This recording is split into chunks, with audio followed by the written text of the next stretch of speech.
Easy money కోసం ఎంతకైనా తెగిస్తున్నారు కొందరు వ్యక్తులు. షార్ట్ టైంలో లక్షాధికారులం అయిపోవాలని అడ్డదారులు తొక్కుతున్నారు.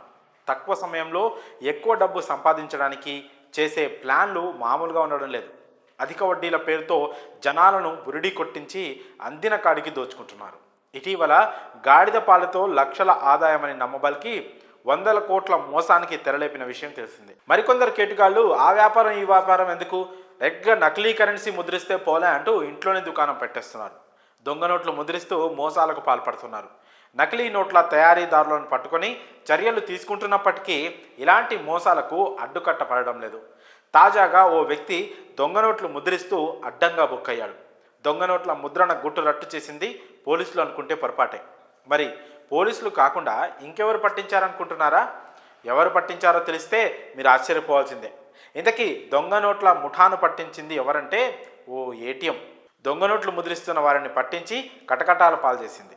ఈ ఘటన ఆంధ్రప్రదేశ్లో చోటు చేసుకుంది.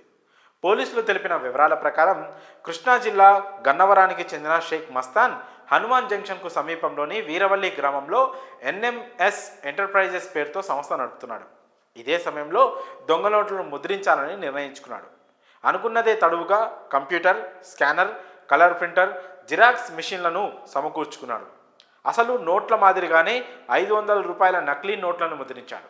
ఆ నకిలీ నోట్లను రాజోలు మండలం తాటిపాక మఠంకు చెందిన పాస్టర్ కోళ్ల వీర వెంకట సత్యనారాయణ, అనపర్తికి చెందిన సత్తి వీరరాఘవరెడ్డిని ఏజెంట్లుగా నియమించుకున్నాడు.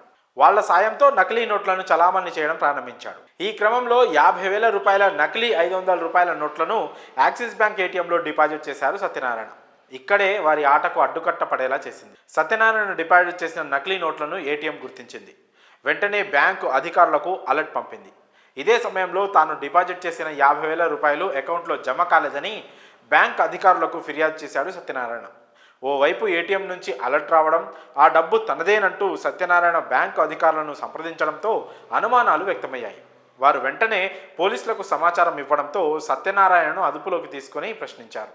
దీంతో దొంగ నోట్ల తయారీ వెలుగు చూసింది. ఈ వ్యవహారంలో సత్యనారాయణ, అనపర్తికి చెందిన సత్తి వీరరాఘవరెడ్డి, షేక్ మస్తాన్తో పాటు మొత్తం 12 మందిని అరెస్ట్ చేశారు పోలీసులు. నిందితులంతా ఉమ్మడి తూర్పుగోదావరి, కృష్ణా జిల్లాకు చెందిన వాళ్లే.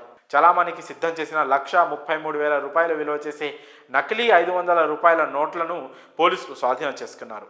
ఏటీఎం నకిలీ నోట్లను పట్టించిన తీరుపై మీ అభిప్రాయాలను కామెంట్స్ రూపంలో తెలియజేయండి.